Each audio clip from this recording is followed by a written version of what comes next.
ఎందుకంటే మా నియోజకవర్గంలో కూడా ఒక చిన్న పాపని రేప్ చేసి చంపేసి పూర్తి చేస్తే దాన్ని మాయ చేయాలని ఎస్పీని అందరినీ ఇక్కడికి పంపించడం జరిగింది. గ్రామస్తులంతా తిరగబడితే ఆ రోజు మేమంతా కూడా వెళ్లిన సందర్భం మీరు చూశారు.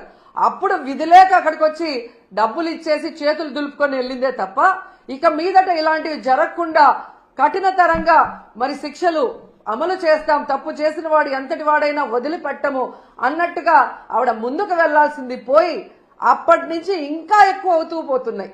ఈరోజు అనంతపురం విషయం చూస్తే ప్రతి ఒక్కరికి కూడా హృదయం ద్రవించిపోతుంది. ఒక ఇంటర్ చదువుతున్న తన్మయ్య అనే గిరిజన అమ్మాయి 6 రోజుల ముందర కనిపించకుండా పోయిందని వాళ్ళ తల్లిదండ్రులు కంప్లైంట్ ఇస్తే కంప్లైంట్ ఇవ్వడానికి పోలీస్ స్టేషన్కి వచ్చిన వాళ్ళని ఎంత అవమానంగా వాళ్ళు బిహేవ్ చేశారు. ఆ కేసును ఎందుకు పట్టించుకోకుండా అలా పడేయటం వల్లే 6 రోజుల తర్వాత ఆ అమ్మాయి శవమై దొరికింది.